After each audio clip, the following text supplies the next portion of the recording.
இந்த சீசன் ஆரம்பித்த முதல் வாரத்தை கம்பேர் பண்ணும்போது இந்த வாரத்தில் மக்கள்கிட்ட நிறைய மாற்றங்களை நம்மளால் பார்க்க முடியுது. எதில் அந்த மாற்றங்களை பார்க்க முடியுது அப்படின்னு பார்த்தீங்கன்னா ஓட்டிங் லிஸ்ட்டில் தான். ஏன்னா இந்த நிகழ்ச்சிக்கும் இந்த சமுதாயத்துக்கும் கொஞ்சம் கூட பொருந்தாத ஒரு பிறவியாக இருக்கிற ஒரே நபர் யார் அப்படின்னு பார்த்தீங்கன்னா திவாகர் அவர்கள். எப்பயுமே நம்ம ஒரு விஷயத்தில் நம்ம ரொம்பவே தன்மானத்தை விடவே மாட்டோம். ஏற்றத்தாழ்வில் யாருமே நம்மளை தாழ்த்தி பேசக்கூடாது, அதே மாதிரி நம்மளும் யாரையும் தாழ்த்தி பேசக்கூடாது. சிம்பிளாக சொல்ல போனால் இங்கே யாரும் உயர்ந்தவனும் இல்லை தாழ்ந்தவனும் இல்லை. எனக்கு யாரும் மேலேயும் கிடையாது, எனக்கு யாரும் கீழேயும் கிடையாது. இந்த ஒரு எண்ணம் எல்லாருக்கும் இருக்கணும். திவாகரை பொறுத்த வரைக்கும் அப்படி கிடையாது. அவங்க ஒரு மனநல பாதிக்கப்பட்ட ஒரு நபர். அதாவது எப்படிப்பட்ட ஒரு மனநல பாதிப்பு அவருக்கு இருக்குது அப்படின்னு பார்த்தீங்கன்னா ஒரு என்பிடி பேஷண்ட்டுன்னு சொல்லலாம். அதாவது நார்சிஸ்ட் பர்சனாலிட்டி டிஸார்டர். தன்னை பற்றி உயர்வாக கருதுவதும் மற்றவங்களை தாழ்வாக கருதுவதும் இது ஒரு நோய், ஒரு மனநோய். அந்த மனநோய்க்கு ஆளான ஒரு நபர் தான் திவாகர். இந்த வீட்டுக்குள்ளே யார் பேசினாலும் திவாகரை எதிர்த்து ஒரு கேள்வி யாராச்சும் கேட்டுட்டாங்க அப்படின்னா திவாகரால் அதை பொறுத்துக்கவே முடியாது. ஆனால் அந்த திவாகர் மனசுக்குள்ளே இருக்கிற ஒரு எண்ணம் என்னென்னா, இங்கே எவனுமே என்னை விட சிறந்தவன் கிடையாது. சிறந்தவன் கிடையாதுன்றது வேற, எவனுமே என்னை விட உயர்ந்தவன் கிடையாது அப்படிங்கிற ஒரு எண்ணம் இருக்கு பாருங்க. அது ரொம்ப ரொம்ப ஆபத்தானது. இதை பல நேரங்களில் நம்ம சொல்லிட்டு இருந்தோம், யாருமே கேட்கல. பயங்கரமான ஒரு சப்போர்ட்டை அந்த ஆளுக்கு கொடுத்தாங்க. கண்டென்ட் கொடுக்குறான், அதை கொடுக்குறான், மயிரை கொடுக்குறான்னு சொல்லி என்னென்னமோ பண்ணிகிட்டே இருந்தாங்க. இப்போ வரைக்குமே அவனுடைய அந்த ஆணவ திமிரு பேச்சு தொடர்ந்துக்கிட்டே தான் இருக்கு. ஆனால் இந்த வாரம் நம்ம பார்க்கும் பொழுது திவாகருக்கான ஆதரவு கொஞ்சம் குறைஞ்சிருக்கு. ஆனால் குறைஞ்சிருக்கு. ஸோ இந்த வாரத்துக்கான ஓட்டிங் லிஸ்ட் எடுத்து நம்ம பார்த்தோம் அப்படின்னா நமக்கு நல்லாவே அதில் டிஃப்ரென்ஸ் தெரியுது. இது நல்லது. எனக்கு தெரிஞ்சு ஃபேமிலி ரவுண்டுக்கு முன்னாடி அவனை வெளியில் அனுப்பிட்டீங்கன்னா நல்லது. இல்லைனா நான் போன வீடியோவில் சொன்ன மாதிரி நிச்சயமாக யார்கிட்டயாச்சும் அவன் வாங்கியே தீர்மான். ஓகேவா? ஸோ முதல்ல இந்த வாரத்துக்கான நாமினேஷன் லிஸ்ட்டில் யாரெல்லாம் இருக்காங்க அப்படின்னு பார்த்தீங்கன்னா சாண்ட்ரா, திவ்யா, பார்வதி, விக்ரம், அப்புறமா திவாகர், வியானா, அரோரா, கனி, சுபி மற்றும் ரம்யா. மொத்தம் 10 பேர் நாமினேஷனில் இருக்காங்க. இன்னைக்கு புதன்கிழமை. ஸோ இன்னைக்கு வரைக்கும் ஓட்டிங் நிலவரம் எப்படி இருக்குது அப்படின்னு பார்த்தீங்கன்னா யார் அதிகப்படியான ஓட் வாங்கியிருக்காங்க அப்படின்னு பார்த்தீங்கன்னா நன் அதர் தென் சாண்ட்ரா அவர்கள். ஆனால் இங்கே சிக்கல் என்னென்னா வினோத் அவர்கள் நாமினேஷனில் இருக்கும் பொழுது அவர் 3 லட்சம் ஓட்டு வாங்கினார். ஆனால் இந்த வாரம் நாமினேஷன் லிஸ்ட்டில் இருக்கிற பாதி பேர் ஸ்ட்ராங்கான பிளேயர் அப்படிங்கிறதுனால அன்அஃபிஷியல் ஓட்டிங்கில் பெருசாக ஓட்டிங் எகிறலை. இப்போ வரைக்கும் 1 லட்சம் ஓட்டை கூட யாருமே தாண்டலை. சாண்ட்ரா அவர்களுக்கே விழுந்திருக்கக்கூடிய அதிகப்படியான வாக்குகள் எவ்வளோன்னு பார்த்தீங்கன்னா 81,000 வாக்குகள் தான். ஓகேவா? ஆனால் சாண்ட்ரா அவர்கள் ஒரு டாப் 5 கண்டஸ்டண்ட்டாக இருப்பாங்க அப்படிங்கிறது நமக்கு கிளியராகவே தெரியுது. அடுத்து தன்னை கொஞ்சம் மெருகேற்றிக்கிட்டாங்க அப்படின்னா திவ்யா அவர்களும் அந்த இடத்துக்கு வருவதற்கான 100% வாய்ப்பு இருக்குது. ஏன்னா திவ்யாவை தான் இந்த வாரம் ஓட்டிங் லிஸ்ட்டில் 2வது இடத்துல இருக்காங்க. அவங்க வாங்கியிருக்க ஓட்டு பார்த்தீங்கன்னா 78,000 ஓட்டு.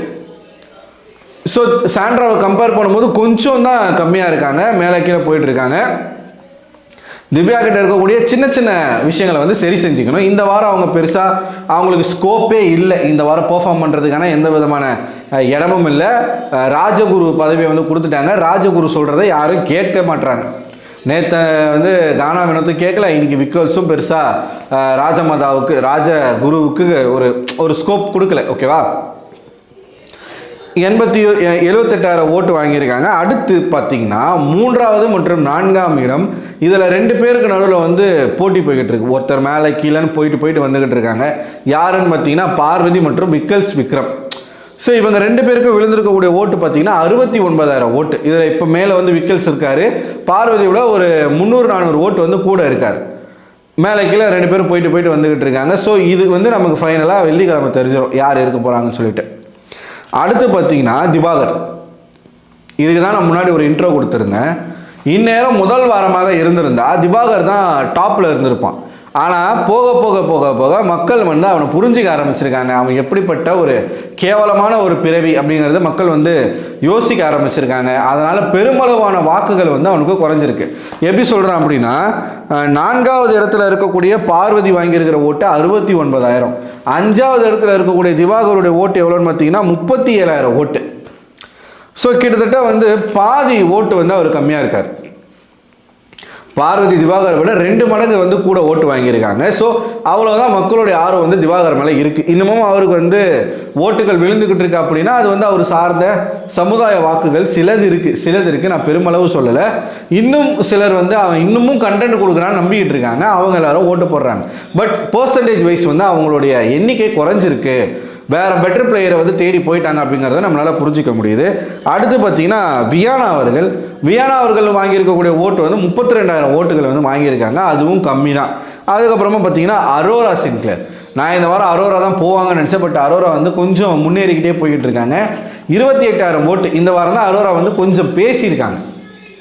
திவாகர் கூட அவ்வளோ சண்டை கொஞ்சம் பேசியிருக்காங்க. 28,000 ஓட்டு. அடுத்து கனி அவர்களுக்கு மக்களுக்கு கனி மேலே ஒரு வெறுப்பு வந்துருச்சு. காரணம் மொதல் வாரத்தில் ஏற்பட்ட அந்த தாக்கம், இந்த அன்பு கேங் அப்படியே வந்து இப்போ வரைக்கும் அது மக்களோட மனசில் வந்து அந்த எண்ணம் மாறவே இல்லை. ஸோ அவங்க வந்து 26,000 ஓட்டு வாங்கி 8வது இடத்துல இருக்காங்க. 9வது இடத்துல இருக்கிறாங்க சுபிக்ஷா. அதே 26,000 வாக்குகள். கனிக்கும் சுபிக்கும் வந்து 3 பேருமே சேம் வாக்கு தான். கனி, சுபி மற்றும் ரம்யா 100-200 ஓட்டு தான் வித்தியாசத்தில் மேலே கீழே போய்கிட்டு இருக்காங்க. சுபிக்ஷா ஆரம்பத்தில் முதல் வாரத்தில் டாப் 5 கண்டஸ்டண்டாக வருவாங்க அப்படின்னு பெருமளவு மக்கள் வந்து நினச்சாங்க. ஆனால் போக போக போக அவங்களுடைய கேம் பிளே சீப்பாக போகுது அப்படின்றத புரிஞ்சுக்கிட்ட மக்கள் அவங்களுக்கு வந்து ஓட்டு போடுறதை நிப்பாட்டியிருக்காங்க அப்படிங்கிறது நல்லாவே புரியுது. மேபி இந்த வாரம் தப்பிச்சா கூட அடுத்த வாரம் நாமினேஷனில் வந்தால் சுபிக்ஷா வெளியில் போகிறதுக்கு வாய்ப்புகள் அதிகம். இறுதியாக ரம்யா அவங்களும் 26,000 ஓட்டு தான் வாங்கியிருக்காங்க. ஸோ இந்த வாரம் வெளியே போகிற நபர் யாராக இருக்க போகிறாங்க அப்படின்னு பார்த்தீங்கன்னா நமக்கு இப்போவே ரிசல்ட் தெரிஞ்சு போச்சு. ரம்யா அவர்கள் தான். போன வாரம் டபுள் எவிக்ஷன் நடந்தது. இந்த வாரம் டபுள் எவிக்ஷன் நடக்குமா அப்படிங்கிறது ஒரு கேள்வியாக இருக்குது. என்னை பொறுத்த வரைக்கும் நடக்காது அப்படிங்கிறது தான் என்னுடைய பதில். ஸோ ரம்யா அவர்கள் இந்த வாரம் வெளியேறுவது உறுதி. பெருசாக அவங்க ஒன்றும் பண்ணலை. அட்லீஸ்ட் இந்த ஆடல் பாடல் நிகழ்ச்சியில் ஆடக்கூடிய அந்த கோவாக்கார ரம்யாவை இந்த வீட்டுக்குள்ளே இருந்திருந்தா கூட கொஞ்ச நாளைக்கு மக்கள் வந்து கொண்டு போயிருப்பாங்களோ என்னமோ. ரம்யா தன்னை முழுமையாக ஆஃப் பண்ணிவிட்டு ஒரு நல்ல ரொம்ப சாந்தமான பெண் மாதிரி அவங்க வந்து தன்னை ப்ரொஜெக்ட் பண்ணுறாங்க. அது மக்களுக்கு வந்து ஒரு நடிப்பு மாதிரி தெரியுது. அதனால் மக்கள் ஆதரிக்கல, அவ்வளோதான். ஸோ இந்த வாரம் ரம்யா தான் வெளில போகிறாங்க. நீங்கள் என்ன நினைக்கிறீங்க? இந்த ஓட்டிங் லிஸ்ட்டில் முதல் இடத்துல இருக்கக்கூடிய சாண்ட்ரா அவர்களும் 2வது இடத்துல இருக்கக்கூடிய திவ்யா அவர்களும் டாப் 5க்கு போவாங்க அப்படின்னு நான் நினைக்கிறேன். உங்களுக்கு அதில் ஏதாச்சும் மாற்று கருத்து இருந்தால் கமெண்ட் பாக்ஸில் கமெண்ட் பண்ணுங்கள். அடுத்த ஒரு வீடியோவில் உங்களுக்கு சந்திக்கிறேன். அதுவரை உங்களிடமிருந்து விடைபெறுவது நான் அரவிந்தன்.